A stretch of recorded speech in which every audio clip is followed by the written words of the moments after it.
Bullony basketball. Yo, what's going on, guys? Welcome back to Bullony basketball. Today is a pretty epic episode because I got a couple guests on. We got a brand new guest on my channel, Nerdball, and then we got the one and only, the legendary Suns Geek himself. It's gonna be kind of two different parts of the episode. With Nerdball, I'm gonna be recapping the conference finals and talking about a finals preview. Whereas with Suns Geek, I'm pretty much just talking about the offseason and things we could expect to see. And then both of them are gonna play the same mini game at the end. I think this will be a good one. What do you think, Marty? Oh, will this be a good one? Yeah. Whoa. Somebody's a Spurs fan with these colors, right, Marty? Anyways, her name's not even Marty, it's Pebbles, but I call her that. I think it'll be a good one. Let's stop wasting time. Let's just get right into it. And yeah, man, let's get it. Yo, what's going on, guys? Welcome back to Bullony basketball. As you can see, I got a brand new guest on the channel right here. My guy, David from Nerdball. How's it going? Good, I'm doing good. Yes, sir. Well, that's what we love to see. And, we just got a couple things to talk about here today. As a conference finals recap, the series have just ended and the finals is about to start. But let's start with, the Knicks Cavaliers series, which was started and finished in the blink of an eye, maybe in the blink of, 7 minutes, one could say, which was the most important 7 minutes of game one. When the Cavs had that big lead, they blew it, and then the Knicks... Analytically, they won. You know what? Wow. That's fair. They did. Analytically, they took the game. They won 3-0. We've never seen a comeback ever from that, so they won. So with this series, though, the analytical 2-2 outcome, what do you make of what this looks like next for the Knicks and then the Cavs as they enter the offseason? I've seen a lot of James Harden rumors throughout this little stretch of days. I don't think James Harden obviously was not showing up, and we come to expect this, but some of his teams were good because they have the right pieces around him, even in his prime and even later in his prime. But I think now the Cavs have to focus on around the team. They already have their two backcourt mates with Donovan Mitchell and James Harden. If James Harden accepts that player option, it kind of gets a little difficult because of the contract. But I think you have to trade Allen this year. I think this is the year that you officially break that pairing. And, I think Allen can play good at the 4. I'm 5. He was supposed to be a 5, Yeah. So, really, I think you go out, maybe look for a stretch forward, maybe an all-star small forward. They've always had a problem with that small forward position, never had a established guy there. So you could go look out for that.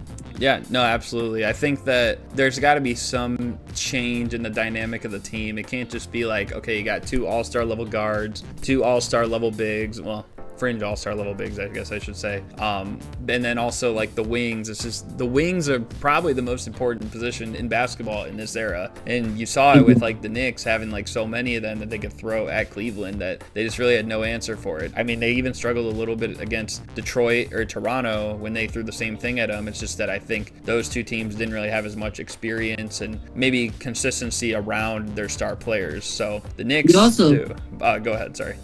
The Cavs have to use their bench. I want to see how many minutes Keon Ellis played the entire playoffs. Yeah, I agree. I think he's such an underrated asset. As a Magic fan, I would trade 3 second-round picks, a first-round pick just to get him. That's he is a good three-point shooter, knows what to do, is a high-level defender, can do a lot of things that the stars don't want to do. And I think you could even sometimes start him over James Harden sometimes if the defense isn't there, Yeah, no, I think for one, he would have been a great person to put on Brunson when James Harden was not able to stay in front of him, and also just when they had so many mismatches with people guarding him, he was taking advantage of Dean Wade as well after midway through the first game. I also would have tried Craig Porter Jr. I mean, this is one of the better defenders throughout the course of the season as well, and yeah, he might be a smaller guard too, but so is Brunson. And Craig Porter Jr. throughout the course of the season was one of the best bench defensive guards. He wasn't gonna make all defensive or anything, but I just feel like he is also underrated in that regard. You could have threw 2 guys at him just like that to also make Mitchell or Harden less tired, less fatigued late in games, and the coach didn't really do it or even look that way in the bench, despite these guys guys playing in the course of the season, and it just made no sense to me. But we'll see. I think that a lot of people are saying maybe they can make a push for Giannis, but there's also rumors now that are like, well, they're going to bring back the same core, the same coach. Like, what do you think of that? I think Kenny Atkinson had the extension done already. Yeah. So, I mean, do you think that's the right move? Do you think that you're on the I fence don't about mind. it? Or? I mean, he's a 60-win coach. They won 60 games with him. I don't think there's nothing like wrong. Maybe he didn't do the right changes, but I feel like he is the type of person that can, learn from this situation that he did. Even if he thinks, maybe James Harden on Brunson was the best situation. Maybe if he thought that was, I think he can, change his thought process going into some situation. We'll see. I think that the one thing he definitely needs to work on, at the very least, is how he answers these post-game questions, because that is, and I throughout the course of the season, like, I found so many moments where I'm like, I just don't get what he's saying. Like, he just needs to be a little bit better in that regard. I think if he can also level it up a little bit with, holding the players a bit more accountable. Sometimes it just feels like he's too easygoing of a coach, and that can be good. A lot of times, though, that's often like one of your head assistant coaches, where it's like, okay, head coach is on us, like, he's holding us accountable, and maybe sometimes we even hate him. Wasn't he an assistant coach for the Cavs before this? He was an assistant for the Warriors before this. Oh, okay. Yeah, because I forgot where he came from. He just came out of nowhere. So like, when I think about it. And I mean, he coached the Nets too, but I mean, it makes you think as well. It's like, well, they also had a great contending team come in with KD, Kyrie, and Harden. They didn't even give him a chance, really. So it's like, it makes you think about a couple other things where it's like, can he be this guy? The one thing I will say about him is every single year, like you said, they've gotten closer to winning a championship in terms of the amount of games. I mean, even last year, they were the best record in the East and in the league for most of the year. So, like, yes, they are taking steps upward, but it's like, how many years until they can take that, like, final step to the top before, okay, Donovan Mitchell's older, Harden's older. Oh, what were you saying? Sorry. If you're going to have enough time to take that final step, because as we know, James Harden's like 36, 37. Mm-hmm. Yeah. Harden had the time to just finally hit that step before you go down. When you have a team like this, it's like totally a contender, but they're also all in on money. They're all in on, like, guys in their prime. Yes, Mobley's younger, but the team in general is in the older half of the league. So it's like, well, you maybe have like a short window. You made your window probably even shorter by trading Garland for Harden. But I don't know. I think like the three key things that this team needs to do for the next year is find more bench depth and use that bench depth. Isn't Tristan Thompson still the backup center? No. And I think he actually just retired yesterday, believe it or not. But no, I think he was off the team like this year. But their backup that they had playing much of the year was Thomas Bryant, and that's a guy who made the finals last year with Indiana and won a title, but for some reason doesn't play. I don't get why, like, we're not trying out some of these guys though. Like the Keon Ellises or the Thomas Bryants of the world or the Craig Porter Juniors. Yeah, they need to use that. He needs to use his bench a lot more. Yeah, I think there was a part of the season where Donovan Mitchell at the beginning, when they were struggling, was playing like 40 minutes. Mm-hmm.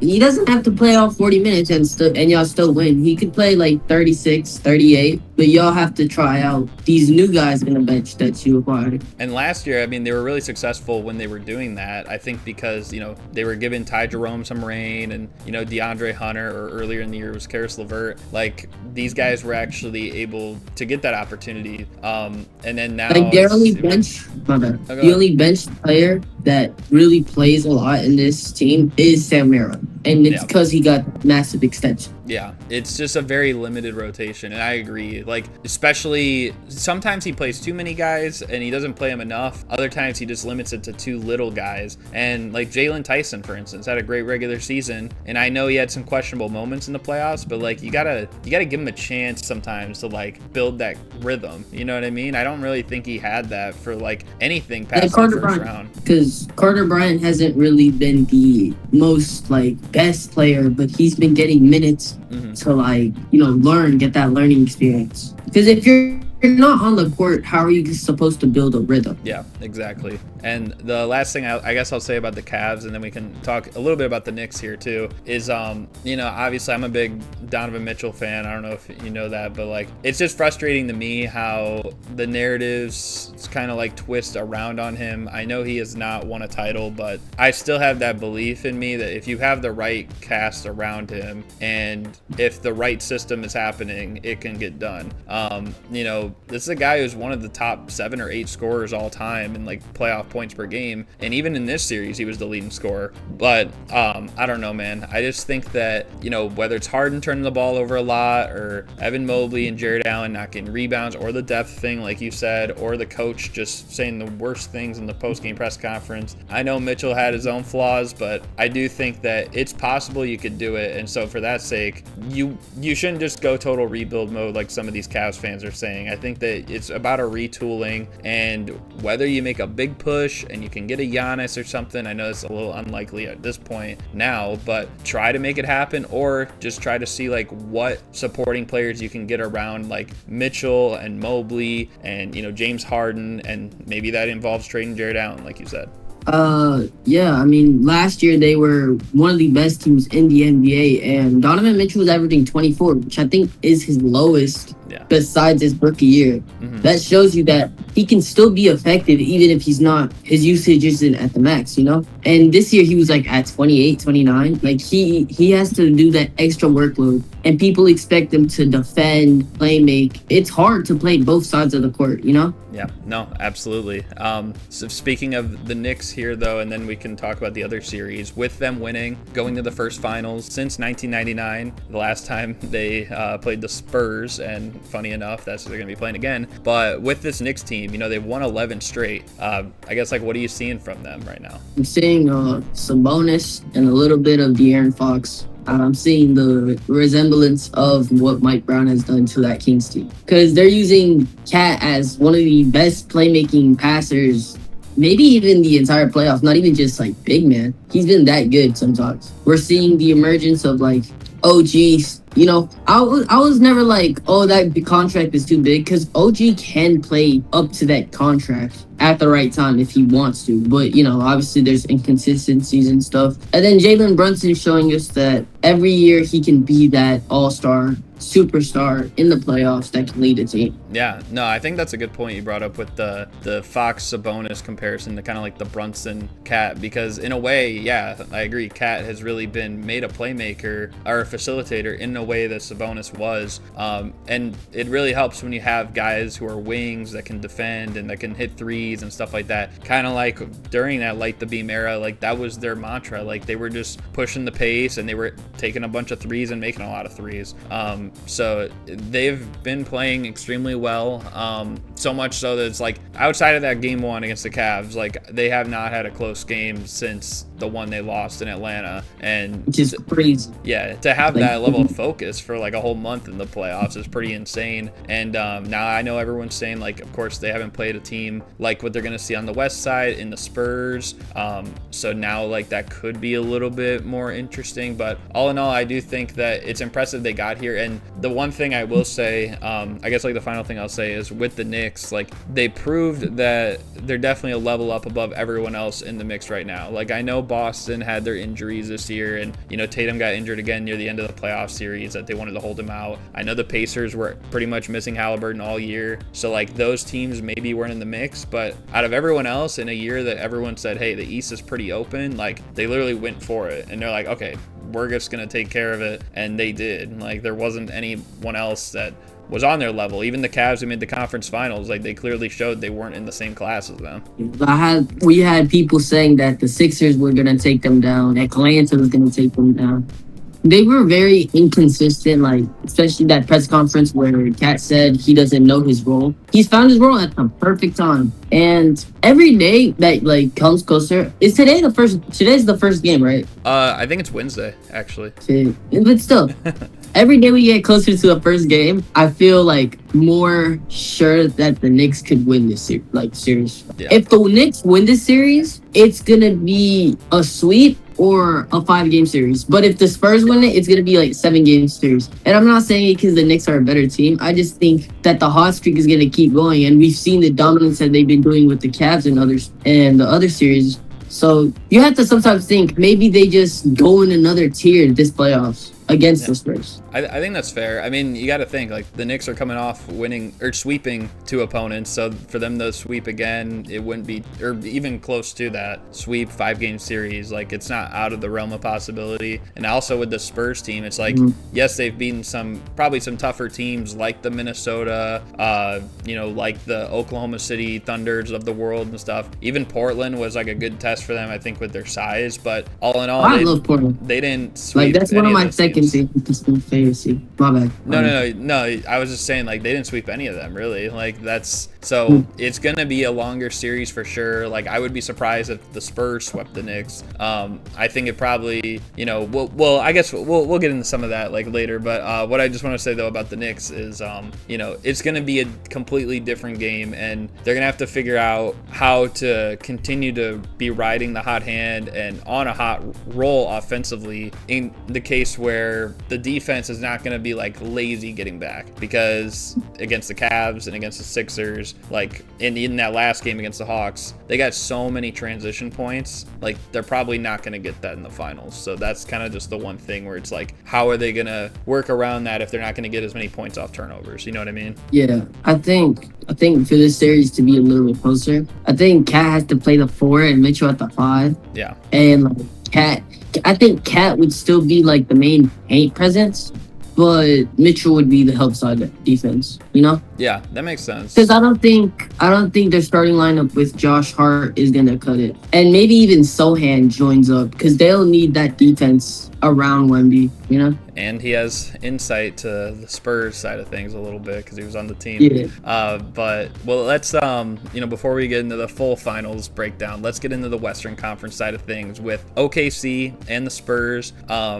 Personally, like, of course it was a 7-game series and it was a great series for game 1, game 2, game 7. I think that the games in the middle were a little bit underwhelming just because of how much of a blowout feel some of them had. With that said, though, I mean, everyone thought this would go 7. It definitely did go 7, and the last game did not disappoint. But everyone probably also thought the Thunder would still find a way with their championship experience and being the higher seed, home court advantage. And the Spurs, kind of changed things up, and they won 2 games on their home court. So what do you make of the Thunder as they enter the offseason now, and then the Spurs as they're looking ahead? I mean, now the Supermax, was it a Supermax rookie max? I don't know. But the contract extensions are gonna start, and many people are like saying questions about Chet, but I'm thinking more about Jaden Williams.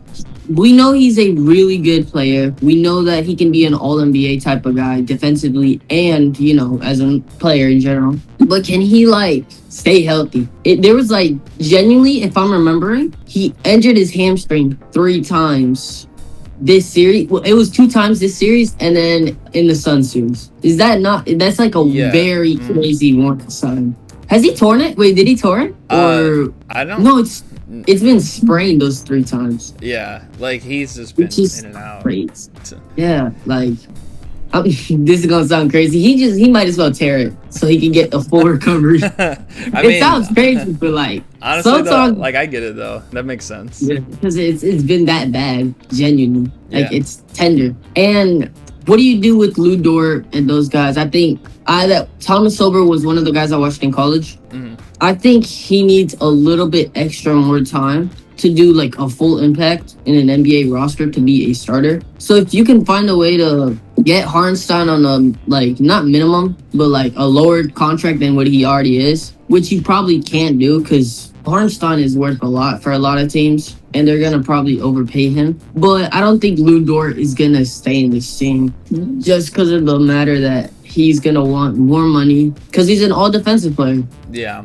And I think that contract extension was given to him in 2021, 2022 when they were tanking. That's not the case anymore. They are a championship level team, a championship team that is going to compete. I think Cason Wallace is a better defender and plays better offense than Lou Dort and is kind of his replacement. And I think Yeah, Jalen Williams is a free agent too. You should re-sign him because he was actually playing good. That was it that game 7? He was playing like good. Yeah. Like, and there's like a lot of tiny pieces. Like Kendrick Williams is a free agent. But I think what you just have to do is try to make space for the draft class this year. I know people are saying to move up. I think they're in a good position where they can use those draft picks, and those draft picks could probably be better than the normal rotational players. That's how good I think this draft class is. Yeah, and like we'll see, you know, what happens even if they do use that pick. I think they have like it's 12. And you know, 17 maybe or 18. Yeah, maybe they could, if it's up that high, like they could get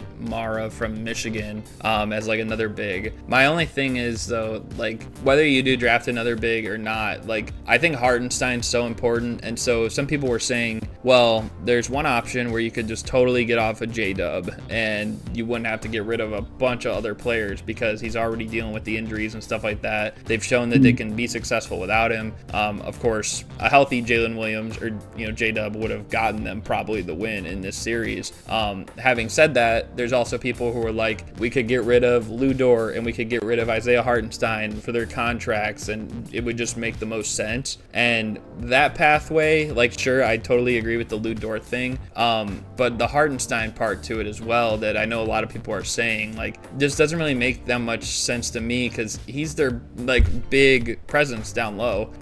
Honestly, like Wemby would have had an even better series probably if he wasn't in the mix, because let's face it, Chet just wasn't really much of a factor to contest him for much of that series.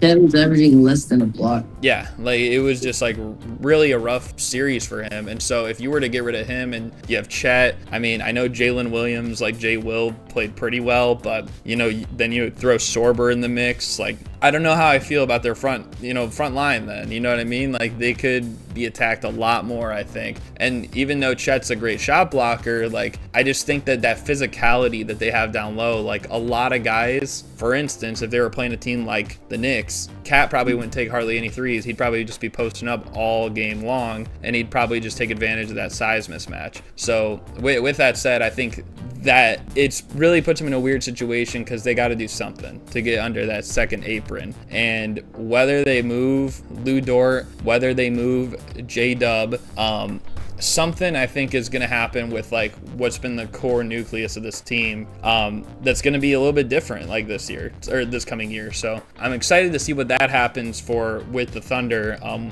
then as for Shea, I mean, it's such a missed like chance, I feel like, because me personally, I thought like all year long up until the playoffs, like Jokic's the best player in the league, and you just saw the way that things were going, and the Nuggets lose in the first round, and the Thunder sweep the first 2 rounds even without Jalen Williams. It looked like, okay, this is Shea making his mark to take over the league as his own, and then he ran into the Spurs, who were led by Wemby, and so now it's almost like it's really weird, you know what I mean? He is the MVP, the back-to-back MVP, but I'm just very curious to see like how that conversation goes now, because I think that he really had a chance to do that. Game 7 he was great, but I do think there were a lot of games in the middle of this series where if he was a bit better, maybe the outcome's different. Yeah. I think I'm not with the flopping narrative a lot because I don't like he flops, but it's like people exaggerate it. I feel like every time I see a clip of Shea, it's not because of his basketball, it's because of his flop, and I just don't like that. Because sure, he does flop, but it's not like 1,000% of the time. He tries to get to the line like most great players do. I think the Spurs were leading in free throws as a team over the OKC Thunder. I think you're right. It's not Shea's fault that the refs always call OKC side. It's true. You can't just be saying, oh, okay, what's it called? Shea tells the ref, hey, give me a call. You can't do that. But also, I made this like story on my Nerdball account, Did we all forget that the home court advantage actually exists for refs? Because most of these games were played in OKC, am I wrong? Yeah, 4 of the 7. Most of the games that OKC played, they had more fouls and free throws. And then when we got to the Spurs arena, we were seeing Stephon Castle obliterate this man on screens. Like, he was genuinely charging at him. I think we forget that that was an actual thing and that this isn't a bubble anymore. So there's actual, there's actual home court advantage that the refs take in because of the feedback of what the fans. Yeah. No, I agree. I think that that's definitely an important part to it that not a lot of people talk about all the time. And also, too, I mean, like, just on the note of the Thunder as a whole, we're going to see, like I said, it's going to be a big offseason for them, but also, like, the AJ Mitchells of the world as well. Like, that's a guy who played so well last series, didn't really have the same impact in this series, whether it was injury or just wasn't having a great series or something. So, all in all, I think that the Thunder are going to have to figure out like a couple things with the rotation, whether it's Case and Wallace moving into that Lou Dort role, like you said, probably getting like another backup big who can handle like that physicality. Because like the Spurs, for instance, like it's crazy that they have like really 5 bigs on that squad, and Wemby's one of the top 2 bigs probably in the whole league, and yet you still have like a Luke Cornett and a Mason Plumlee and a Bismack Biyombo and a Kelly Olynyk just sitting on the sidelines there. Like that's so that's Luke Cornett could be a starter for a lot of teams. And he's a bench player. And I think honestly in that game 7 he made the play of the game when he blocked Hardenstein and that like chase down. Like that really changed like all momentum. Yeah, exactly. So but with that said about the Thunder, I will say, like, they're not going anywhere. They're still going to be an elite team next year and for many years to come, because it's not like most cases where a team loses in this round and it's like, that was their best chance. Like, I think some people thought that maybe about, like, Phoenix, for instance, in 2021. They made the finals and it's like, oh, that was, like, our good chance because of, just how everything aligned. And they haven't been back there since. And the thing is, this isn't even the full potential of this team. Yeah, that's true. Not even close. Because we have Nikola Topic, who's coming from cancer. We got Thomas Sober coming from an ACL tear. We have Jalen Williams with his hamstring. We have AJ Mitchell playing half of the series with the calf strain. This isn't the full squad of the team. And they got another lottery pick on the way. So it's like this team's still going to be around. It's not like the typical situation like that. But having said that, so are the Spurs. And the Spurs, that's I think the one thing that's really throws me for a wrench, because I did think the Thunder were ultimately going to win this series and win that last game even with injuries. It felt like the Spurs were going to get close. They were going to learn from the experience of losing, but the Thunder were still going to have this season. And then next season might be, okay, now the Spurs are turning the tide. The fact that they won this season throws me a little for a loop. You know what I mean? Like, it didn't feel like they were supposed to yet. And so now that's a whole nother question the Thunder are going to have to ask themselves. Like, not just like the rest of the league, how can we compete with the Spurs as well? And so I think it's going to be a good rivalry you're going to see for a while. And we thought maybe this is the rivalry that we wanted with Jokic and Shea, but now it's going to be Wemby and Shea. Yeah. And I will say, I mean, Jokic is still up there. I just think that the Nuggets are in a place right now, like, they got to do they have a lot more questions to answer than either of these two teams, So, yeah. And having said that, though, the Spurs, like, one thing I'll just say about them is, they are, a team of guys who want to play for the biggest occasion, right? And they're a team of guys who take things personal, They took the OKC SGA winning MVP personal in this series, right? And, just all throughout the course of this year, I would say, like, things that they heard or, like, narratives or whatever, like, they bounced back from it. So now it's having me really excited for when they play the Knicks, because, they played them in the in-season tournament final and they lost to them. So it's like, they're going to come out ready to play in game 1. It's not going to be I think this is the only final series that both of the teams have played more than 2 games. Because since they're different opposite conferences. So there's going to be a lot more, like, familiarity than usual. Yeah, so we'll see. And the other thing too with these other teams that the Knicks played coming off 7-game series, I mean the Sixers, the Cavaliers, maybe more of a vet instilled group that you could understand that fatigue coming into game one. And albeit the Cavs didn't really have it in game one, but you saw it the rest of the series. The Spurs I don't think are going to have that, especially because they don't have all these like playoff miles under their legs either. And so like maybe in a way they're a little more fresh and they're healthy, I think you know. literally the only person I can think of, the first person that comes straight to my head when it says playoffs for the Spurs is Harrison Barnes. Yep. And De'Aaron Fox played one series of the playoffs ever before this, obviously. Yeah, and I mean, and of course, like, yeah, like there are the Luke Cornett's of the world and the Kelly Olynyk's, but like, you know, probably not the guys who are going to be playing like a ton of minutes. You know what I mean? Like in that top 7 or 8 of the rotation is pretty much just Harrison Barnes, like you said, and then just like a series of De'Aaron Fox before this. Yeah. So De'Aaron Fox has been playing bad box score wise, but if you watch the games, he really controls the pace of the games a lot, and I think that's what something Stephon Castle isn't ready and isn't good at yet, but I think he can be really good at that in the future. It's just, you know, the turnover, bro.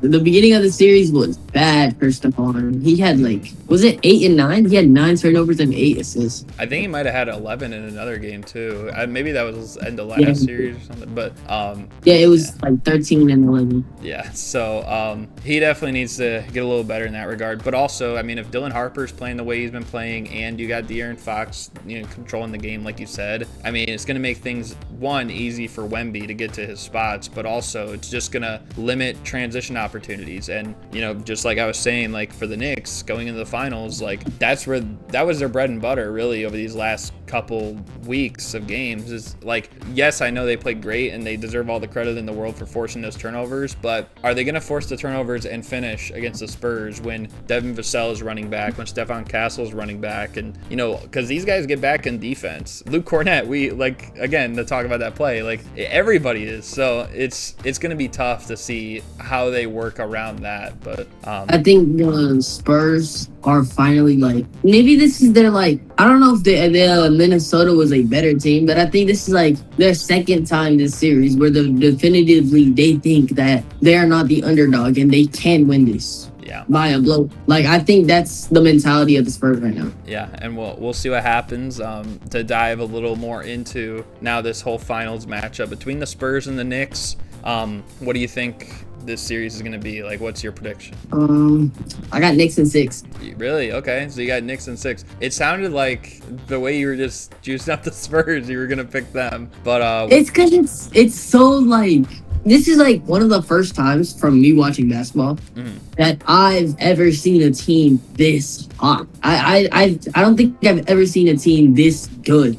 Yeah. In the playoffs in a while. Like, you can go back to the 16-0, what's it called? Golden State Warriors. But like this team, I think this team is the only team to like not lose in a month or something like that. I don't remember. Yeah, and their point differential has been insane. Like they're winning games by I think like 14 plus or 15 plus every time or something. Like so that's a huge part of it. I will have to go the other route. I think it'll be almost the opposite. I think it'll be Spurs in 6 taking it. I do think that game one. Oh, go ahead. Sorry. I also just can't fathom Wemby getting a ring already. I just can't. It is weird. Although I will say, like, things have happened before. You know, Tim Duncan won a ring early. Bill Walton won a ring his first playoff appearance. Really? Yeah, he did. I did not know that. So like, there's been some like really weird scenarios with that where star level guys. I mean, it wasn't exactly his first playoff run, but I mean, Dwayne Wade won it, his Finals MVP his 3rd year. So we'll see. You know what happens. My thing is with this series, I think that the first game, the Knicks are against the Cavs. They kind of came out a little bit flat after the time off, and so it's going to be that rest versus rust thing. And I just feel like the Spurs are not gonna give up a lead, especially if they have it early, especially at home against the Knicks in that scenario. Like I don't see them doing the same same thing the Cavs did in blowing that opening game. And if they get up 1-0, I mean, it's going to start off with they're going to have momentum. You go into game 2, that should be a really good game. But I don't know. I just feel like they will steal one in New York. You know, like they've won a lot of road games so far in this playoffs. So like they could very well do it again. I do. There's this guy in my comments on TikTok, and we've had this like I guess tradition. He guessed the Minnesota series perfectly. He guessed the Spurs series perfectly. He guessed the Cavs series perfectly. So like every time the series ends, I just go to the comments and I guess text him, yo, what do you think the prediction? And he said Knicks in 7. And he gave me reasons. Like he doesn't just say the series, he gives me like a whole bunch of reasons. Hey, that's Knicks in very 7. well thought out though. But I must ask though, because you picked Knicks in 6, and if he's Nostradamus over here, I know he went with the 7 games, but you went with the 6 games. So there must be like some reason where you're like, I just trust the Knicks a little bit more, you know? I think it's just Jalen Brunson. I get Stephon Castle was really good on him, but I think Brunson has, from this year to last year, he's improved in 2 things. I think playmaking wise, he's improved a little, and off ball. Like he's been a better off ball player, and I think that can actually really help him this series. Because Shea isn't the best off ball player, if we're being completely honest. Brunson can be that off ball guy.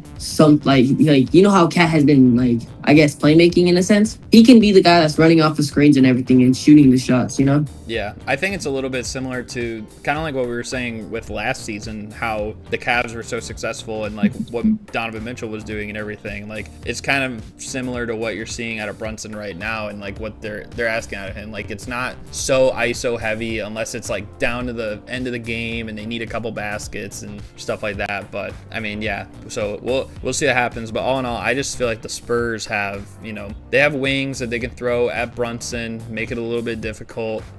I know Bridges has been shooting insane lately. OG and Anunoby, same thing. I don't know if they're going to be shooting that well, like compared to like going against the Spurs. Like you said, they've been on an insane heater, but 70% from the field over like the past 11 games is kind of unheard of. So if they were to keep doing it, I mean, then this Landry Shamet hasn't missed a 3-pointer in like a month or something. Yeah, that's another thing too. Like there's just a lot of things that are stellar performance-wise, but do we really think it's going to happen like against the Spurs, who are one of the best defensive teams with the Defensive Player of the Year? I just don't know. You know, like I think that shooting percentage is going to come down a little bit, and it's still going to be close one way or another. I think that this is a series where I picked it to go 6. At least 4, maybe 5 of the games are going to be close. There might be one blowout in there, but it's going to be like a tightly contested series. I think like I'll say Knicks in 6, but he could really. I also want to say Spurs in 6. Yeah, like it's weird.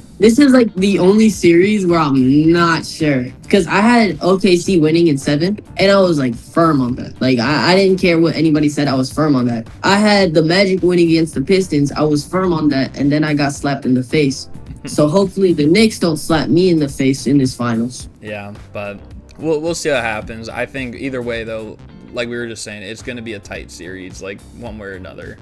It's similar to like what you just brought up with that Pistons Magic series. I mean, outside of maybe like the game 7, like all those games were close. Like it's probably going to be something like that where like almost every game is close, and you know, it just comes down to like who closes it out better. I know the Knicks have been one of the better closing teams this year, but the Spurs are also up there, and you know, I don't know, man. I just think that a lot of them like really have like that next level they take it to sometimes later in games that we're just gonna have to see.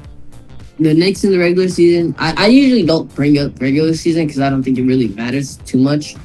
But the Knicks have won 2 out of the 3 games that they played. And also, I think De'Aaron Fox is like really good in both of those games. And he hasn't been this good. So we have to take that into account. Like, is De'Aaron Fox going to be good as a creator? Is Stephon Castle going to continue shooting the 3 ball decently well? And is Devin Vassell gonna stay consistent? And is Champagne gonna stay consistent? I mean, I know the one game that they won, Champagne was that Champagne game where he dropped 36 on 6 threes, and that was his only. Yeah, but can he do that again? You know? Yeah, it's gonna take it's a series for the role players definitely, because I feel confident like what I can expect out of Wemby, out of Brunson, and now it's just what all comes with him, But yeah, man, if you want, we can hop in this mini game to round off the show. All right. So it's a pretty simple one. So I've done something similar like this for the first round. I did not do the one for the second round,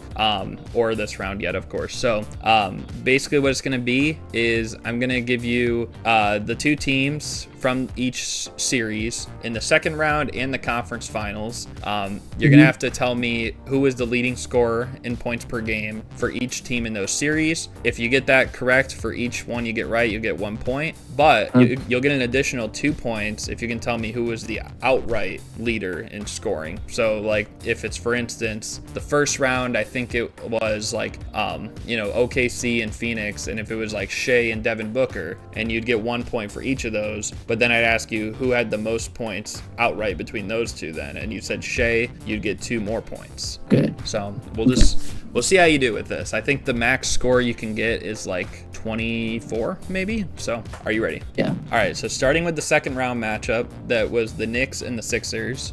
Who were the leading scorers on each of those teams in that series? Brunson had like three 30-point games. I think 140-point game, if I'm not mistaken. So I'm gonna go Brunson. Okay. And Maxey, efficiency-wise, was but like he still was their main creator, so I'm gonna go Maxey. Okay. I will come back to like we'll tell you like how you did at the end total, but between the Knicks side and the Sixers side, Brunson, and you pick Maxey as well. You think Brunson had the most total points? Okay. Between the Thunder and Lakers series, who were the two, and who do you think had more? This is gonna be crazy. AJ Mitchell and LeBron. Wait, it's because Austin Reeves had that one good game. I'm still saying LeBron. Okay, and who do you think had the most outright? AJ, because most of these games were blowouts, and he got to play those key minutes where people were calling him the next Brunson. Okay. Next one we got here, Spurs Timberwolves. Who were the two? Did Ant play? One B obviously for the Spurs, but did okay. So I'm gonna say Ant. Okay. And this is the real coin flip because 1B got suspended that first game, but I think Anthony Edwards was injured for one of those games. I'm gonna say Edwards. Okay. And you said Edwards and Wemby, and then Edwards overall? Yeah. Okay. Next one we got here is the Cavs and Pistons for round 2. I say Cade Cunningham, and I'll say Donovan. Okay. I'm overthinking it is Donovan. And overall wise, I want to say Cade Cunningham. Okay. Because I think he's the leading scorer in the playoffs entirely. Yep. He I don't think total points wise, I don't think he is now because they're a whole round out now, but yeah, he was at that time. Yeah. So between the Knicks and Cavaliers conference finals now, who were the two on each team and who was the outright leading scorer? Jalen Brunson and Donovan Mitchell. And Donovan Mitchell did not play a lot of games because some of the games were blowouts, so I'm gonna go with Brunson. Okay. And then did I say Donovan Mitchell and did I say Donovan and Mitchell, or did I say Brunson? I think he said Mitchell and Brunson. Yeah, okay. And I said Donovan and Mitchell. The last one we got, Thunder Spurs. Who were the two leading scorers and who was the most overall? I think Shea and Wemby, and Wemby had a better series points-wise because he wasn't as inefficient as Shea. Okay. So, all right, now I'll go through them and we'll see how you did. So, for the first one we got here between the Knicks and the Spurs. Oh, wait, did you freeze or something? Oh, wait, okay, there you go. Yeah. Yes, for the first one we got here with the Knicks and the Spurs, you said Brunson was leading scorer. That was correct. You said Maxey. That was incorrect because Embiid had the highest points per game actually, even though he played less games. Oh, really? But he did play less games. I keep forgetting. I thought okay.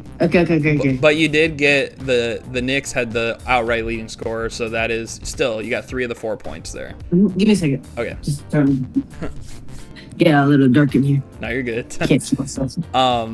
Okay, and then for the next one, between the Thunder Lakers, you said AJ Mitchell and LeBron. LeBron was the leading scorer for the Lakers, but it was still Shea for the Thunder, actually. I overthought it. But I was trying to make it creative. You did get to the Thunder at the outright leading scorer. So again, you got 3 of the 4 points there. Spurs Timberwolves. You said Wemby and Anthony Edwards. Ant led the Timberwolves.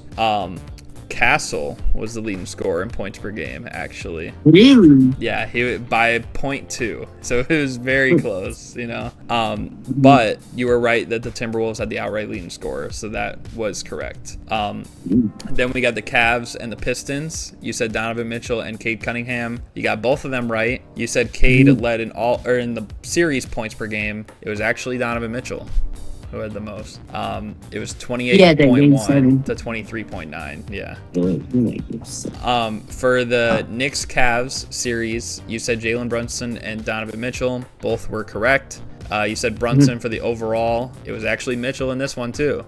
I was thinking that too, because Mitchell had like a really good series that people just don't think about. Yeah. But he had a decent series. Yeah, he wasn't bad. I mean, and especially that last game. I mean, I know they got destroyed, but he still played pretty good. And then the last one we got here, you said for the Thunder Spurs, you said Shea and Wemby. You got both of them correct. And you said Wemby overall, which you got that one correct. So you got the 4 out of 4 on that one. So all in all, that brings you to, let's see, 9, 12, 15. So you got 18 out of the 24 points. It's not bad. Not bad. How's that feel? Nice, actually. I was trying to go 24, but I overthought a lot of stuff. Yeah, I do think like getting the main leading scorer on the teams probably isn't as difficult as like picking who was the outright leading scorer, you know? Yeah. Because like the first options. I never thought Stephon Castle. I know Stephon Castle was like a 20-point per game scorer, but over Wemby. Yeah. Yeah. I think Wemby averaged like 19.8 that series, and Castle was like right at 20. So it was like very close. It was maybe like 1 or 2 point difference, really. And then Anthony Edwards was playing off of 1 leg and a half. Yeah, and still was the leading scorer in that series. So the most impressive thing is, I mean, out of all these series, nobody averaged over 30 in any of the rounds. And there really wasn't, outside of, I think, Mitchell twice and Wemby and Brunson once, like, there's 12 potential teams in series here, and like most of them didn't even average over 25, like the leaders. It's like, that's how good defensively. We wanted defense in this playoffs. We got defense in this playoffs overall wise. Yeah, absolutely. And maybe it could be attributed to some depth as well, but I think that it just shows that the league is, you know, these top teams, like a lot of them are in a good place. So yeah, definitely. I mean, like when your star player doesn't have to average more than 25, which is a quarter of 100, which is where most teams are in the playoffs, you know? Right. Yeah, that's good. Really good. Yeah, absolutely. His workload isn't that bad. But like I said, I mean, it was pretty good performance-wise there. Yo, what's going on, guys? Welcome back to Bullony Basketball.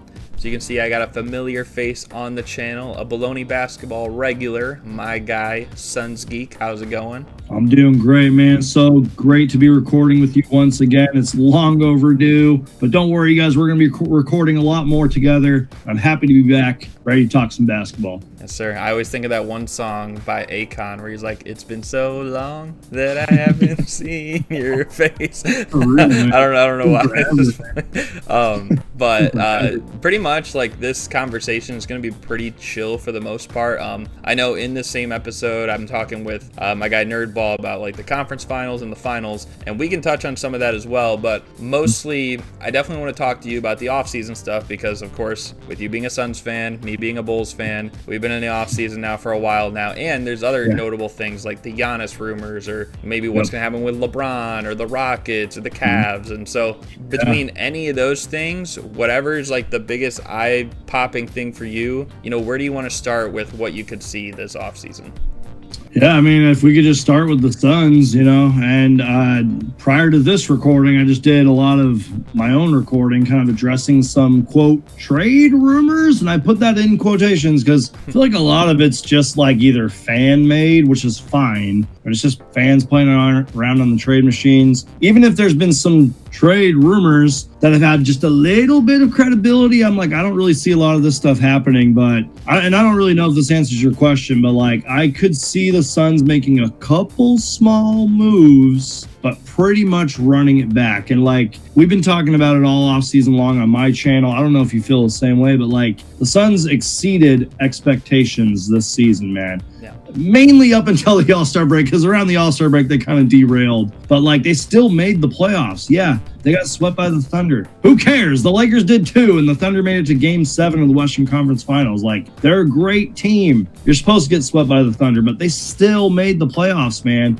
That's good experience for a lot of their guys on their team. So again, like I can't really see the Phoenix Suns like, being like, oh, the playoffs weren't good enough. We need to make some massive changes. Like, no, man, like I can see them making a couple small moves. I won't be shocked if like Mark Williams, for example, is quote signed and traded. I won't be shocked over that. But like if they're straight up gonna run it back, put the development into like their young guys, like come on Malawach, Rasheer Fleming, for example, run it back with Jalen Green and Devin Booker. I know my answer's all over the place, but I won't be shocked if they straight up say, let's run it back. Yeah, and definitely getting some of those other guys. I know, like you just said, we just had your live stream right before this, and the Jonathan Isaacs, the Obi Toppins, like maybe some of those like wing guys that could help out. But also I think that, just looking at the center position, I know that you guys like moved Nick Richards midway through last season, and then Mark Williams, like that's a whole conversation. So I think that's kind of the biggest thing. I know Oso was, I believe, your guys' leading rebounder in the first round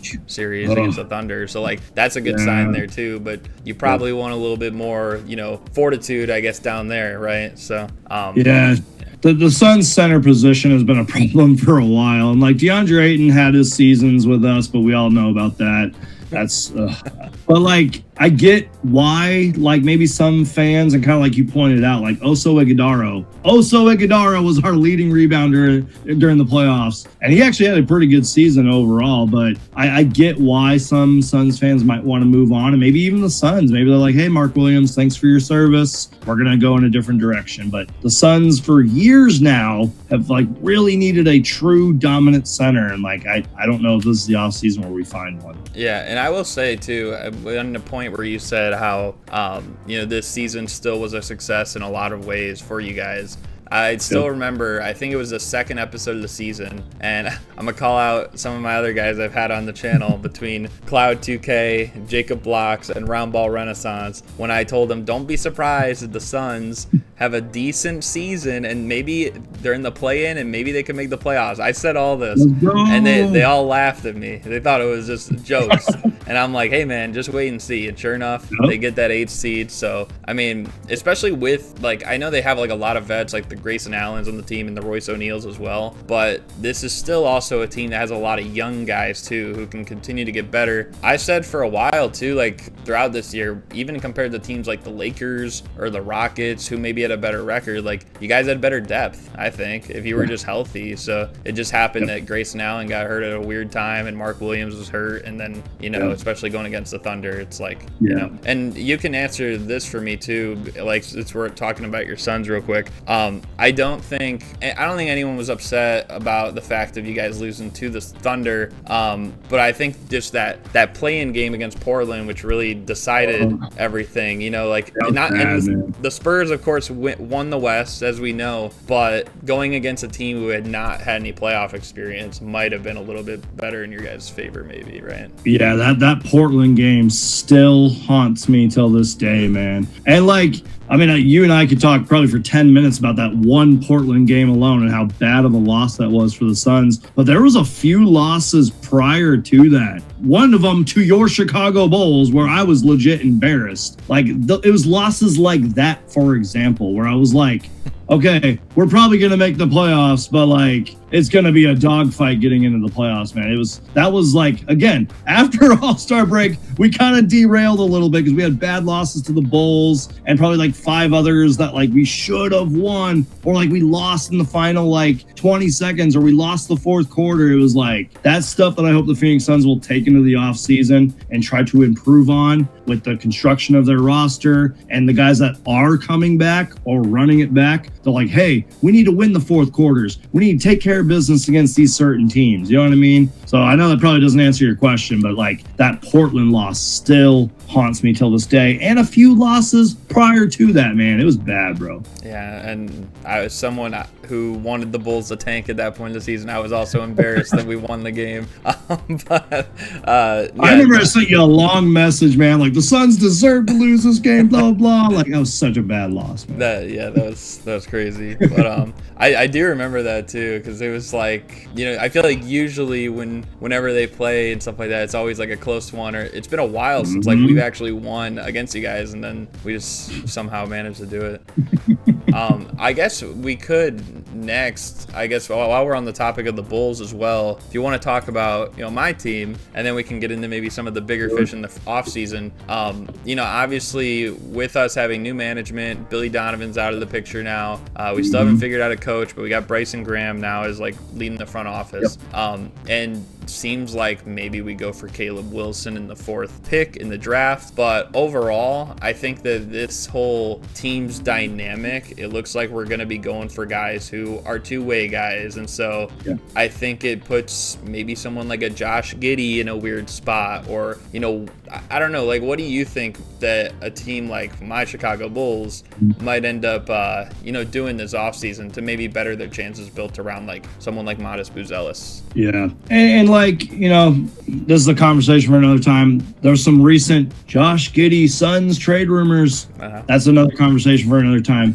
And you even said it, like, it puts Josh Giddey in a weird spot. But let me start with Giddey on this. I just don't think the Bulls are ready to give up on him or move on. Maybe I'm wrong, though. Maybe their new, you know, front office, president of basketball ops, or whoever it is, maybe he's like, hey, new team, we're going to get a new coach soon, new direction. We're going to move on from Josh Giddey. But he's still really young, man, and he plays very well. Like, he is a really good player. Yeah. But, like, I think it kind of depends on what you guys do in the draft, and I feel like that will kind of be a preview of what this new Bulls regime is going to do. And I'm so glad you guys finally moved on from your old GM. That was so long overdue. Billy Donovan, you know, I'm sure you're probably like, yeah, good riddance with him, but I am, yeah. I don't know. I just think you guys needed a new coach too. Like, it's a younger team. Like, the Bulls are finally going young. They're finally rebuilding, or whatever word you want to use. They're going young, man. So you guys got what, the 4th pick in this year's lottery and a loaded draft class. You have to nail this draft, in my opinion. Then maybe later down the road, you can make a Josh Giddey decision. But still, you got Buzelis, you got other young talent, man. Like, I think you guys are going to be fine. This rebuild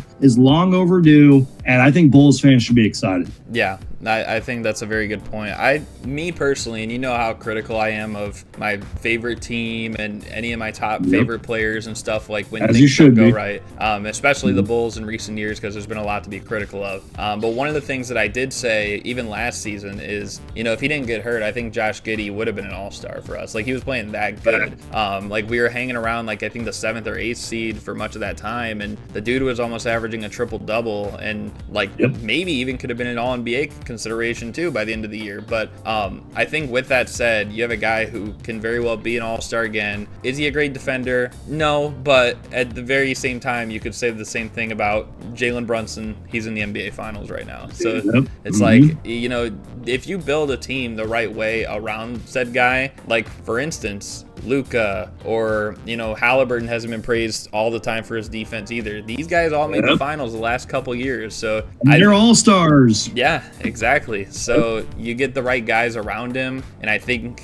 a Caleb Wilson, or even if it's Cam Boozer, or like, that's the cool thing about us is being the 4th pick. I think there's 4 prospects that stand up above the rest, and so with us being at 4, we kind of have the best case scenario because we can't really screw it up. It's like, just take whoever's left. You know, it doesn't matter who it is. Like, we should be sitting pretty good, whether it's AJ DeBonsa, which is probably not going to be Darren Peterson, Cam Boozer, or Caleb Wilson. And I think it probably will end up being Caleb Wilson, though. Yep. And I've said this plenty of times recently on my show, and I've said it in the past, and I'll say it again in the future. Specifically for your Bulls, though, in my personal opinion, especially with the 4th pick, you have to take the best available talent. Like, if I was the GM of the Bulls, doesn't matter the name, I want the best available talent. And new GM or new president, basketball ops, whatever it is, I know their front office is probably working right now as we speak, scouting, analyzing, watching film, and I think they're gonna take the best available player. Yeah, I think they were saying something like that too. I think with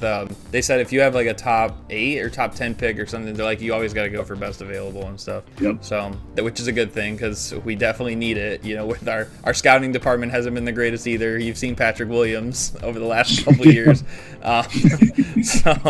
But yeah, man, we'll just see what happens. One other thing I will say about the Bulls, and then we can kind of open the field up to other teams as well, is I brought this up as a potential idea. I don't know if it happens. It's more so a pipe dream. But with OKC, you know, potentially going over the second apron, and they're going to have to make a move. A lot of people are looking at like Lou Dort and Hartenstein, but the simplest move could be like Jalen Williams, and they move off that contract. And, you know, yes, I know we're in a little bit of a rebuild as a Bulls fan myself, but if you were to get Jalen Williams and you paired him with Josh Giddey, his former teammate, and you have Buzelis and you get Caleb Wilson, we do also have the 15th pick in the draft this year too. If we could have that lineup together and maybe still keep like Isaac Okoro and Trey Jones on the team, I mean, like, what do you think of a unit like that maybe? Is that, I mean, this is probably off-season excitement and all that, and me believing in, because I am a believer in like young, exciting, fun teams. Like, maybe we can talk about this later, but I'm kind of excited for the Jazz next season.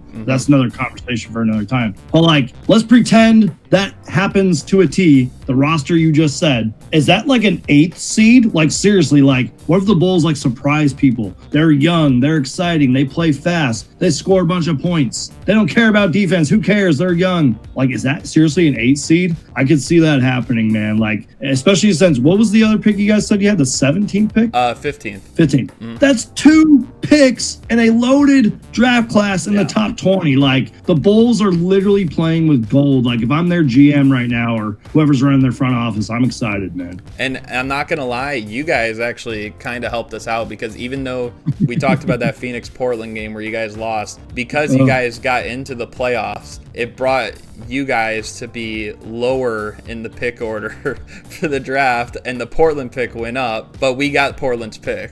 So, like, in a way, I guess to kind of help us out. Oh, God. Yeah. It'd be like that sometimes. Hey, we, as a Bulls fan, we take the wins where we can get them lately, you know? So, regarding the other big things, I think the biggest topic of discussion this offseason is probably going to be Giannis. You know, teams like the Heat or, you know, the Cavs, the Thunder might even make a push now, they're saying. You know, the Warriors are going to try and pull whatever straws. So many teams. So what do you kind of maybe see from this whole Giannis sweepstakes? Maybe the Suns, you know, maybe the Bulls? No. But I guess, like, what do you think might actually happen? Well, you heard it here first on Bullony Basketball. You heard it here first. Giannis is coming to the Suns. No, seriously, that's not happening. Even though there was a lot of like stuff around that. But anyways, man, I would say, and I think this is fair to say, it's 99% going to happen. Like, Giannis is going to be on the move. He won them a championship. He was loyal to them. He played multiple years. He could have asked for a trade years ago. Yeah. He could have already been on a different team. But it's literally ran its course, man. And like, I'm sure he loves Milwaukee. Like, he lives there. You know, he's praised Milwaukee so many times, but it's like, they're not winning. They're not going to win. It's kind of like your Bulls. They need to finally rebuild. They need to finally get younger. And like, moving on from Giannis can get you a treasure chest of assets. And that's where, like, it's not crazy to think maybe the Thunder get involved with their treasure chest of assets and millions of draft picks, young talent. But like, you know, Miami's always been a popular destination. And I know there's been a lot of reporting like Giannis wants to play here, here, and here. But like, who knows, man? Like, I could throw out some crazy teams and crazy takes, but like, obviously Miami's got to be in there. I can maybe see Cleveland, but like, I don't know, because like, I thought their GM came out and was like, oh yeah, we're going to run it back. Donovan Mitchell, James Harden, blah, blah, blah. Like, who knows? That could change, man. Yeah. And like, I want to do, like, you're going to edit this. You're a great editor, by the way, but like, you're going to edit this how you want, but I hope you'll throw this in here. We're recording this on June 6th. The finals start in 2 days. The draft is in June. So much could change from now to, like, you know what I mean? Like, Giannis could wake up tomorrow and be like, I want to go play here. And then the whole NBA turns into a frenzy. So obviously Miami, they have a little bit of assets they could do. The Thunder, Cavs, maybe Boston.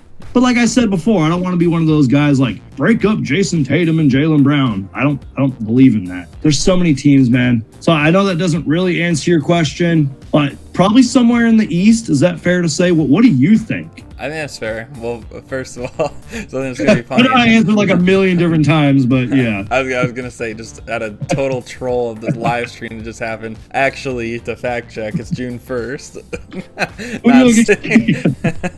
That was a joke that we had in the live stream. But I think, I do feel like the Cavs could be realistic. And actually, from what I just saw, like the Sixers just hired their like actual GM.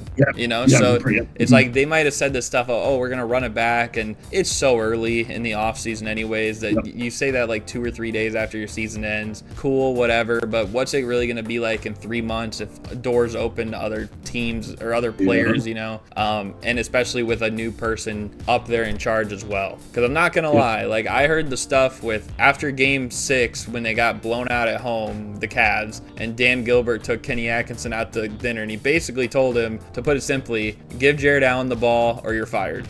like he didn't exactly say that, but he basically took him out to dinner, and he's like, the X factor is, and Kenny Atkinson's like, Don, is it Evan? And he's like, it's Jared Allen. And he's like, oh really? It's like, you should know this as the coach, like.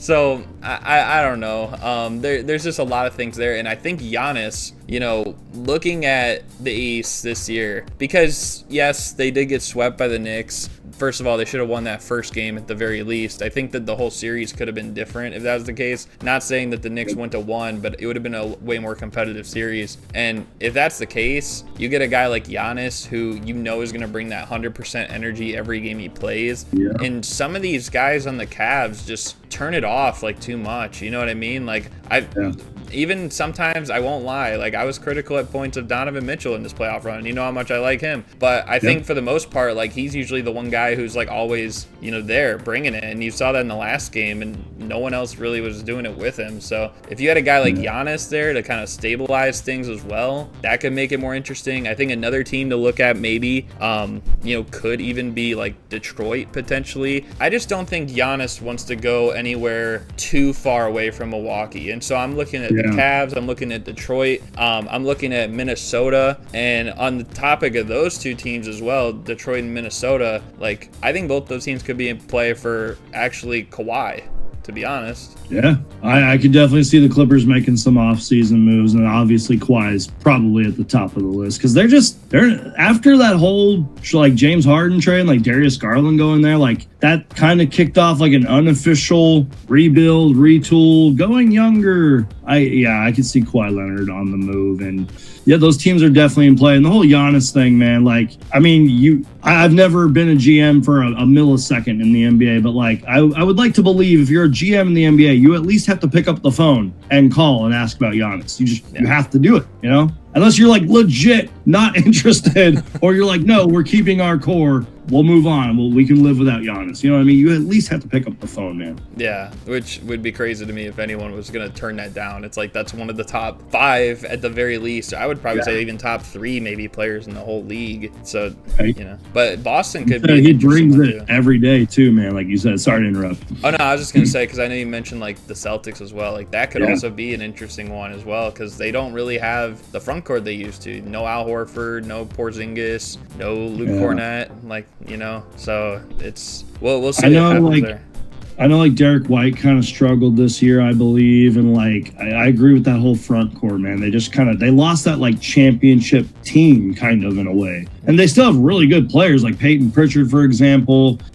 They've had other guys step up for them and play well. Jason Tatum looked really good coming back from his brutal injury and all that. But like I don't know, man. But like it wouldn't surprise me if like we all wake up and oh my God, Giannis wants to go to Boston, or Boston's going to trade for Giannis. Like wouldn't shock me, Are definitely one of the better front offices there could be. Just kind of like look down the list of like some other teams. Like I think Toronto could be an interesting team. They could make a move. I don't know really what room the Hawks have. The Sixers are weird too because it feels like they got to move off Embiid at this point. Like it just needs to come to an end. But who's really going to take him? Please strike Joel Embiid, please. Like I just don't know who's going to actually take that. That's the hard thing. Because the contract, the injuries, just I'm not the biggest Joel Embiid fan. Sorry, Romp. I'm not the biggest Joel Embiid fan. I think Romp's a little over Embiid too, honestly, at this point. But yeah, the Heat, we'll see what happens there. I do think there's a couple interesting teams here. One, Orlando, they just hired Sean Sweeney, who's the Spurs assistant. I think that's a good hire for them. I think that'll help get them in the right direction where they want to go, because I think this is a team who, before the year, I thought they were the third best team in the East, and I think maybe that can help maximize that window. And then just a couple other teams here, like the Hornets. They had a good end of the season. I feel like they just kind of got off to a really sluggish start. Maybe that could have helped them out. And then, the other two I have here, the Wizards. If AD buys in and they get AJ DeBonta number 1, that could be a play-in team, maybe even a playoff team. And then the Pacers are going to be substantially better, of course, with everybody pretty much back now. But I don't know if we can pencil them in to have a deep run for sure, just because the only thing I'll say about the Pacers is every time we've seen them in this playoff scenario with Halliburton, they're always a low seed. So they pretty much don't have a stellar regular season, and he's coming off an injury. We have Zubac at center now instead of Miles Turner, so it's that's a completely different dynamic. You don't have a stretch big, you have more like a around the basket big. So we'll see what happens there, but I think those are some of the other teams. I don't know if there's anything else in the East that jumps out to you though. Yeah, I think you're right. And I just think maybe especially in the Pacers case, which I did like that move for Zubac. I know they lost the 5th pick, but Zubac is the Suns killer, by the way. So I've always respected that guy. He's always just been a serviceable, pretty good big man in this league. And the Pacers have a lot of young talent as well. But the Halliburton injury obviously derailed them, which sucks. Hopefully he can come back to an all-star form. Hopefully the Pacers can be a pretty decent contender or a good team in the East again. I know they lost the 5th pick and stuff. It's that stuff kind of happens. If you're contending for championships, you know what I mean? But yeah, there's the East is getting good, man. There's lots of exciting teams on the way, and there's teams like the Celtics, for example, that exceed expectations and surprise people. So yeah, I don't know, man. It's gonna be fun, man. It's gonna be a great off season. I can't wait to do more of these shows, and I feel like we're gonna be having different conversations later in the off season. Yeah, we know, Adam Silver definitely made the call on that Pacers pick because he didn't approve of them tanking the whole year. We know it was happening, and then just if you want to skim through some of these other West teams real quick, I know you said the Jazz. I think they're going to be good next year too. I think they could be a play-in team. If they get Darren Peterson, I think they could even make a playoff push as an 8th seed potentially. They just have such a good fit with those guys. The Pelicans, I think they're in a spot where they just need to move off everybody. Try to move Zion if you can. It might be really hard. But Trey Murphy, Herb Jones, DeJounte Murray, you just gotta move on from them. Rebuild around Fears and Derek Queen, man. That's it. And whoever you get in the draft or whatever. And they got Jordan Hawkins too. He's not bad. Yves Missy maybe. I think that Dallas, I don't think people are prepared for Cooper Flagg to be as good as he is next year. He was the rookie of the year. People didn't like it because some people thought it should have been Con Knipple. I'm here to say, I don't know where you stand, but I think the voters got it right. I think it should have been Cooper Flagg. And this guy is going to be insane next year. So hopefully we can all buckle up. It's almost the same way we were saying about Wemby, just a couple years ago. And then you look at I know we talked about your Suns, the Clippers, the Warriors are just kind of done. You can hear me out on this maybe. I think Portland could be a top 3 team in the West next year. I believe you, because I'm not even just saying because of that play-in game, but they were surprisingly good. I feel kind of more in the second half of the season too. Things really really started to click. I know he kind of flamed out in the playoffs, but like Donovan Clingan is a monster, man. Yeah. Double machine, and always seems to cook the Suns as well whenever we play him. But like they're loaded, man. They have a lot of young talent, versatile defenders. Maybe Dame Lillard comes back and like surprises people. They got Tamani Kamara. Maybe Shaden Sharp can finally stay healthy. That guy's a stud when he is healthy, and I'm sure they're going to make some good offseason moves too. I'm not sure what their draft picks look like right now, but they're good, man. Maybe they'll figure out their whole head coaching thing. But I think it wouldn't surprise me if they make kind of some noise next year in the West. It wouldn't surprise me.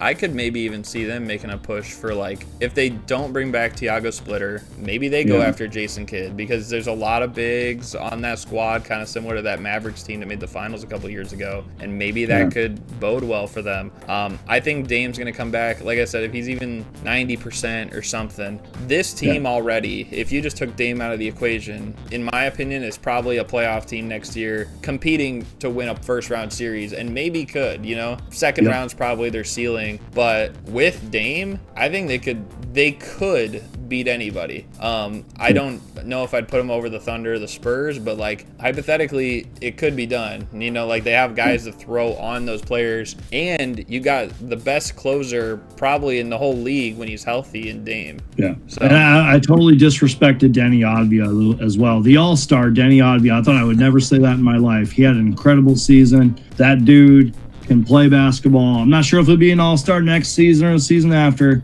Doesn't matter. He had a great season this year. And real quick, I don't know what the Blazers are going to do with their coaching search, but I think Tiago Splitter does deserve some credit. He stepped up when needed because of all that scandal and the Chauncey Billups stuff. He stepped up, and I thought he coached them well, man. So shout out to him. Yeah, no, I totally agree. And I'm just looking at some of these other teams here. I know we talked about Minnesota. Like, it seemed like everyone was saying like they need to add talent once they lost, and Randall did not have a great postseason. So if they were to bring in a Kawhi, maybe they deal out a Randall, and obviously you have to throw in more. But like the Rockets, they just need a lot more. And I don't want them to go into next year thinking, oh, we got Fred VanVleet at point guard, we're good. Like, trust me, guys, Fred VanVleet's a champion. I respect him, but he is not gonna be the total difference maker to save that team. Yeah, I agree. That's one thing I was wrong about was the Houston Rockets. I thought, and maybe it's my son's bias here, but I thought you add Kevin Durant, who you could argue is a top 10 player of all time. He is one of the greatest scorers of all time. I thought you add Kevin Durant to a young, exciting roster with I always get the Thompson twins mixed up. Amon Thompson, Alfred Şengün. Like, you have good Jabari Smith. You know what I mean? Like, you add Kevin Durant to that roster. I thought they at least would have been a Western Conference Finals team. They were more inconsistent than my Phoenix Suns. That's a hot take.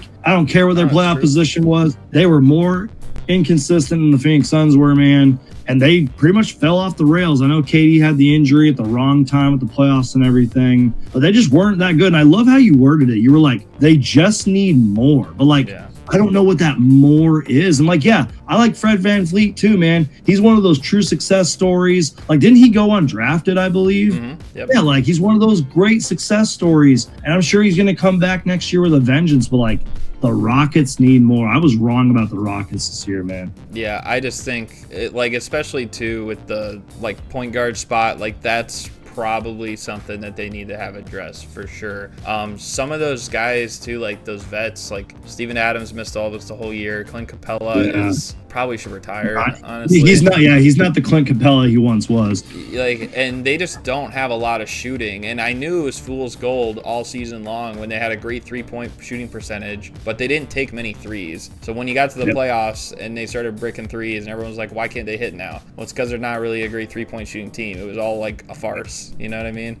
I don't think the Rockets, I look at the Rockets roster, I'm like, are they really a 3-point shooting team? I'm like, I don't see that. Yeah. And then there's two other teams I got here, and then if there's anything else you want to add. But so the Nuggets, I think that they're going to have a big offseason in store for them. I don't know about you, but I'm pro trade Jamal Murray at this point. This has been 3 straight postseasons where he's underperformed by a lot compared to his playoff Murray narrative. And I feel like right now he's coming off an all-star, all-NBA season, probably the best time you could trade him if you want to have a chance again to win with Jokic. And also, like, there's just a lot of stuff you got to look at. Like, Aaron Gordon was injured for like the 3rd straight playoffs, and Christian Brown had a terrible playoffs. Like, your guy actually, Cam Johnson, like, was pretty good. You know, like, even though all season long Nuggets fans are slandering him, like, oh, he's inconsistent, he's not Cam Johnson. He was their 2nd best player in the playoffs, though. You know, I was gonna say, I feel like near the end of the season and playoffs, he played very well. I think I overlooked that at one point, but you're right. Yeah, and like Spencer Jones, like these other guys that are just getting minutes, like there's a lot they need to address.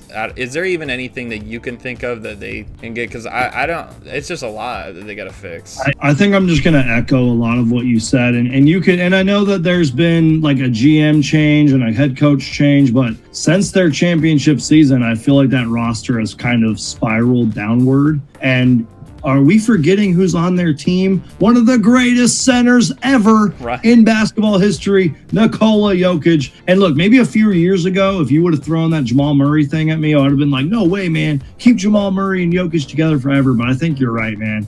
Jamal Murray's hit some incredible shots. He's an incredible shot maker, especially in the playoffs. But you're right, the last few years, man, he just really hasn't been that playoff Jamal Murray. And yeah, he was an all-star this year. He had a great season. So was Chet Holmgren. He was an all-star this year. You know what I mean? Like, Jalen Durden was an all-star this year. The playoffs are a whole different ball game. It's a whole different thing. And you might be right, man. Maybe this is the time to buy that Jamal Murray stock, move on from him. You got to get more depth. Like, kind of like what you said about the Rockets. Like, the Nuggets just need more. And like, what is that more? Like, do you move on from Aaron Gordon, who I thought was already in trade rumors right when they were eliminated? They do have some good young talent, like, the Peyton Watson stuff. You probably bring him back. I think he's played pretty well for them. But, like, they just need more. Do they need more scoring? Do they need more, like, guards that can just straight up score the ball after you move on from Jamal Murray? I don't know what they're going to do, man. But you have Nikola Jokic. That's gold right there. You have Nikola Jokic, man. I think that they need athletes that can also stretch the floor. Like, and don't get me wrong, because Peyton Watson is very infuriating to watch.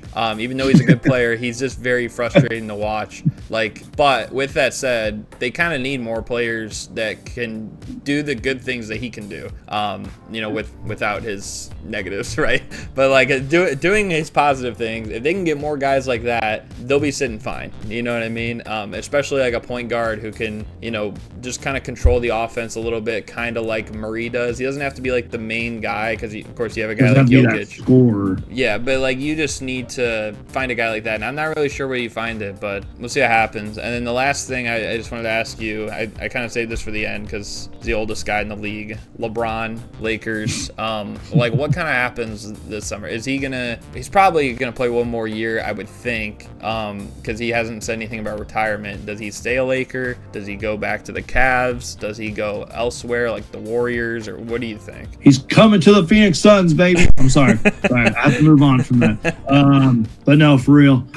You said it earlier. Like, I think the Warriors are done, man. Like, why would he want to go to Golden State? I know there's Steph Curry there. I know it's Golden State, blah, blah, blah. They've won championship. Their time's over, man. I feel like we could have a whole show about the Warriors themselves. Their time's over. Yeah. I mean, yeah, you probably ride the whole Stephen Curry thing for as long as you can until he either requests a trade or retires. But, like, I don't see the Golden State stuff. Maybe Cleveland doesn't go for Giannis, and maybe LeBron says, I want to go to Cleveland, man. Like, I want to retire in Cleveland.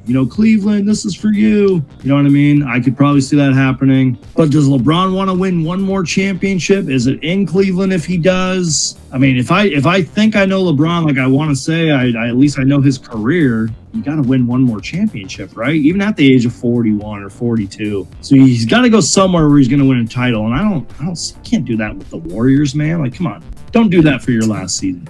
I think if he were to go to the Warriors, it would just be about like a fun storybook ending. You play with Draymond, who's your buddy from Clutch Sports, or you play with Curry, So maybe that's part of it. Like, obviously, and if they get LeBron, they're probably an 8 seed, maybe. Yeah, and if you get him to the Cavs, like, yeah, they're going to be a playoff team, but I just don't really like that move. I mean, first of all, the Cavs already were horrible in transition defense against the Knicks. Why would you want to add another guy who's notoriously notoriously been known for lapsing on transition defense, especially now at this point in his career. Like maybe when he was 10 years ago, but today at this point in time, like that's just a bad fit in my opinion. I think it's just gonna, you know, be more about like the storybook ending, and also it's like now you got to think like, is he gonna be packaged with Bronny and like all this stuff too? Like, so it's just like a whole thing. I don't know a lot of teams that would want to get into that mess. Although I will say it was funny that you suggested the Suns, because him and Dylan Brooks on a team together would be cinema.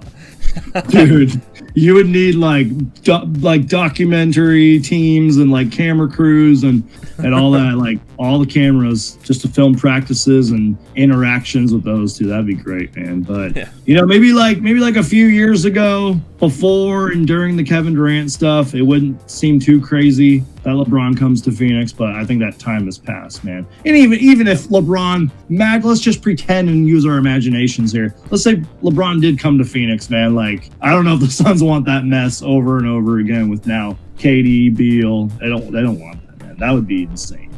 Yeah. We could do like a million shows if LeBron came to Phoenix, man. Would that be worse, or was it worse when they had the Goran Dragic, Eric Bledsoe, Isaiah Thomas triple point guard? Oh god, I think the LeBron thing would be worse, but yeah, I don't know. That was. I just had to throw that one out there because that's one of the craziest I've seen too. I know. You and I could talk about those Suns teams, man. Those were the days, man. Good old 5'9" small forward Isaiah Thomas.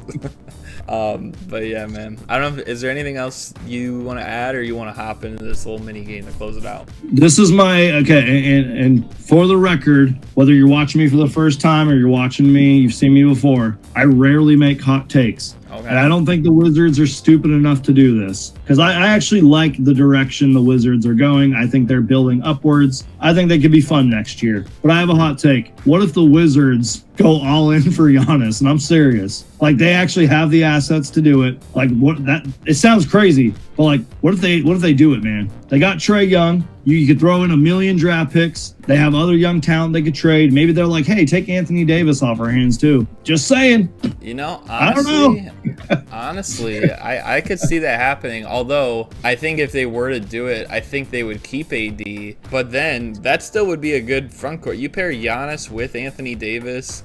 Not a lot of people are scoring on that if they're healthy, right? Real. Trae Young as well, and like Keyshawn George, Bub Carrington. Their rookie last year, Trey Johnson, I think he was one of, if not the best, three-point shooting rookies out there. However, you'd have to give up the first pick, definitely. So you're probably losing to Bonsa, and you might have to lose either Keyshawn George or Alex Sarr. Yeah, I'm like, they would have to trade one of those young guys. And I would think it might even be Alex Sarr, just because he plays that same position, which it might sting a little bit, but you're getting a guy who's a multiple-time MVP, a champion, and you pair him with another champion in AD, like, and a guy who's led a team to the conference final. Like, that could be an interesting group together, of veterans mixed with young guys. Again, this is just a fantasy thing. It's a fantasy hot take. It's 99.999% not going to happen. But like, maybe one day the Wizards are like decent, and let's say they make the playoffs, they have a bright young core, and maybe one day in the future their GM says, let's go all in for a big star. Who knows who that could be at that time, but I do think the Wizards are projecting upwards, and I think Wizards fans should be excited.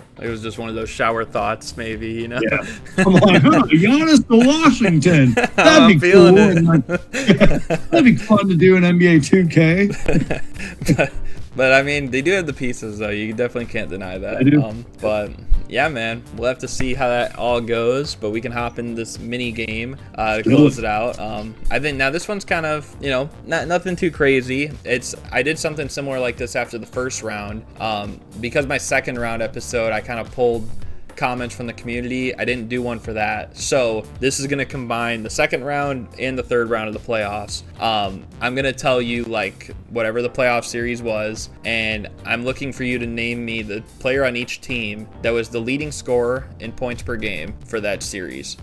So for instance, if I said for the first round, like Suns, Thunder, and the Thunder, he said SGA, and the Suns, I'm not even 100% sure who it was. I think it was still Devin Booker, though, because I know Dylan Brooks had a lot as well. But like, it was one of those two. But if both of those were correct, you would get 1 point for each of those. And then after that, I would ask you, okay, and who was the outright leader, like, in the whole series? And if you get that right, you'll get 2 more points. Got it. So, with that said, are you ready? I think so. Okay. And I'll tell you like the final results for it like at the very end. So we'll just kind of go through it real quick. And also just to confirm, if you get the wrong player for a team, but you still get like their team side right, you'll still get those 2 points. Got it. So starting with the second round, the Knicks against the Sixers, who was the leading scorer on each team and who had the outright most points per game?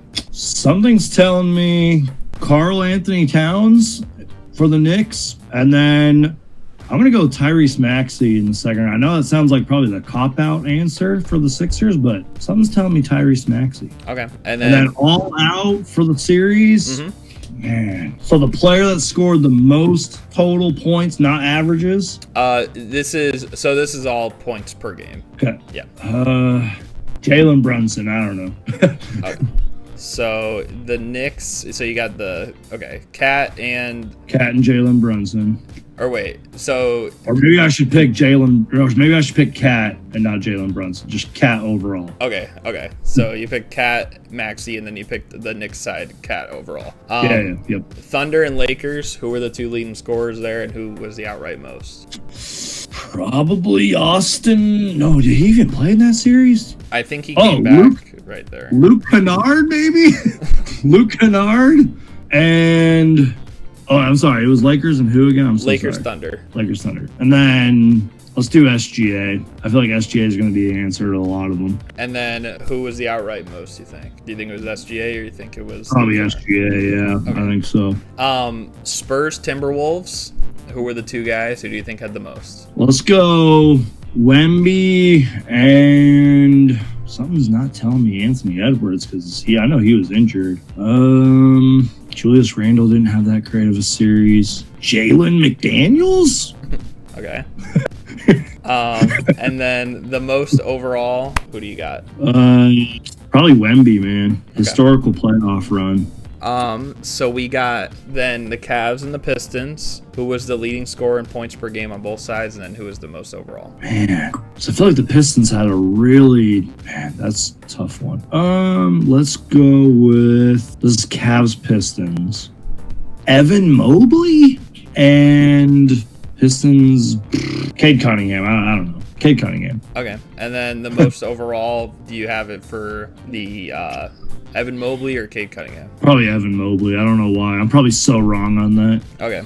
And then we got 2 more left with the Knicks and Cavs in the conference finals. Who were the 2 leading scorers and who was the most overall? I want to say Donovan Mitchell for the Cavs, even though he didn't play too great. And... oh, man, but James Harden. No. Maybe James Harden. You know what? Can I take my answer back? James Harden for this answer. And let's go Jalen Brunson. I feel like I haven't given him enough respect. Jalen Brunson. Okay. All right. And who are you going to take for overall? Are you going to give Brunson respect or are you going to give it to Harden? Let's go Jalen Brunson. Okay.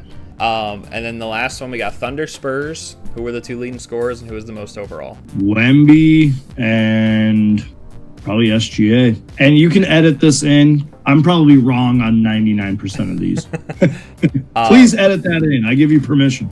Who do you think out of those 2 had more points per game, though? Probably SGA. Okay. All right. Yeah. So we will go through it, and I'll tell you how you did. So I'm scared. For the Knicks and Sixers, you picked Cat and Tyrese Maxey.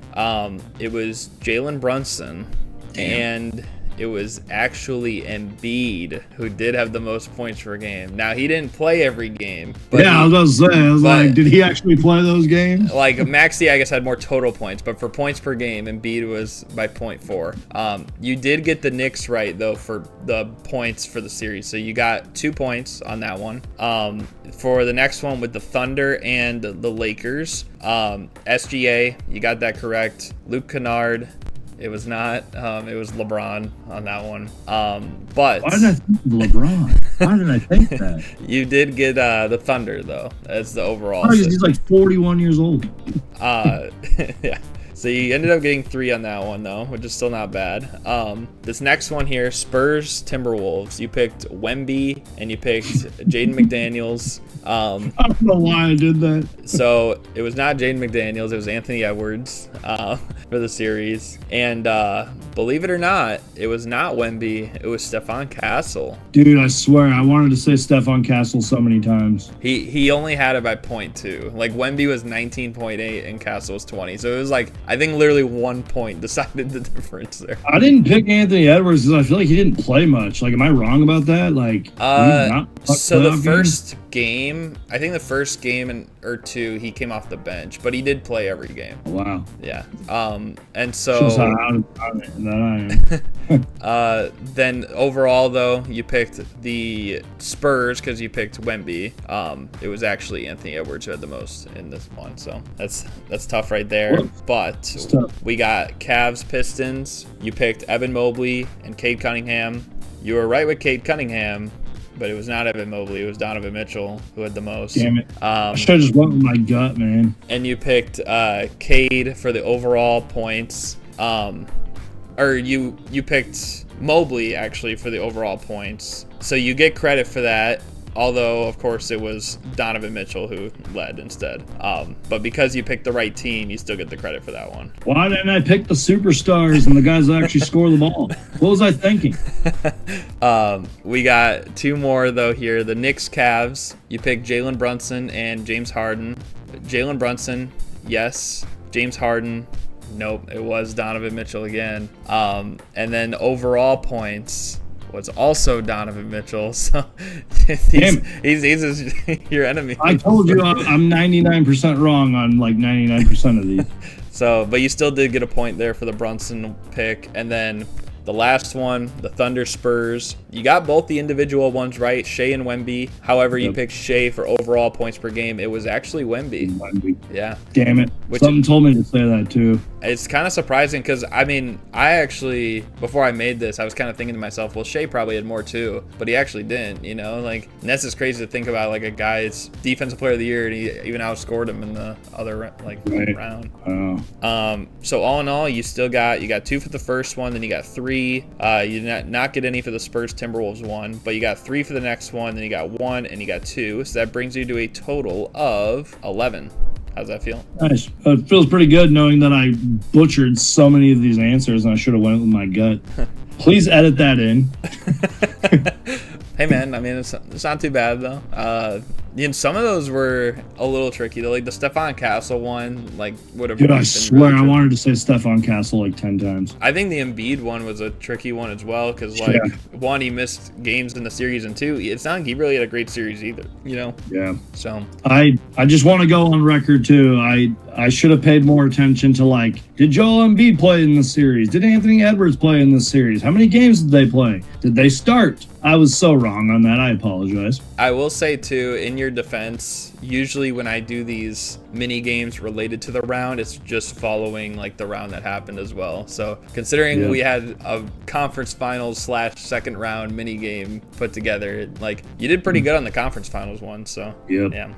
But all in all, still, not too bad. And overall, it was a pretty good show, good talk. I feel like it was just pretty relaxed. We were just kind of bouncing back and forth with different ideas, different scenarios for the off season. And, we still have a little bit more of season left, but I think it's good to start talking about these things and looking ahead because, 2 teams are playing for the gold, but there's 28 other teams that are like, hey, what's next? You know what I mean? Yeah, 100% agree, man. It's going to be a fun off season. Can't wait to watch the finals. I know you got a lot of shows and stuff coming up, but if you want to talk some finals, post-finals or whatever, that'd be fun. Can't wait to talk about the off season with you, man. Talking Bulls and Suns, and I'm excited, man. Can't wait for the draft and free agency. Yes, sir. Going to be a fun off season indeed, and you guys will be able to catch us talking about it surely, whether it's on the Suns Geek live streams or whether it's just right here on the Super Mario Hoops 24 channel.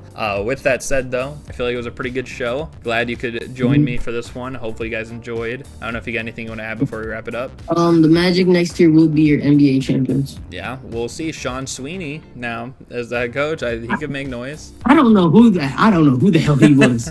He is. So I got so pissed. I mean, he's with the Spurs, though. You know, could win a title. I wanted Jason Kidd. I wanted Paulo to be a 7 assist per game scorer. I do think it's a good hire, though. You know, I think it's a better I'm not hire mad at where it. you were. You know. Yeah, I'm not mad at it. It's just I kind of would have liked somebody no name. I was thinking about Billy Donovan. I know you're a Bulls fan, so what would you thought about that for the? I think you're doing good with Sean Sweeney where you're at. That's what I'll say. you got a good enough guy for the job. It's compared to Billy Donovan. Now I'll say that, and then you guys will have like a rough season. Don't put that on me if it does happen. I don't know if you got anything you want to add before we wrap this one up. Yeah, we're going to be recording a lot more, you guys. Actions speak louder than the words, but we're going to be recording a lot more on both channels, so stay tuned. Heck yeah, you love to see it. And like he said, stay tuned for more. Hit the subscribe button. Hulk smash the like button, right? That's what they say, you know? Hulk smash that like button on both channels. On both of them, yep. And yeah, man, like I said, hopefully you guys enjoyed. Thank you guys for watching, and we're out. Peace.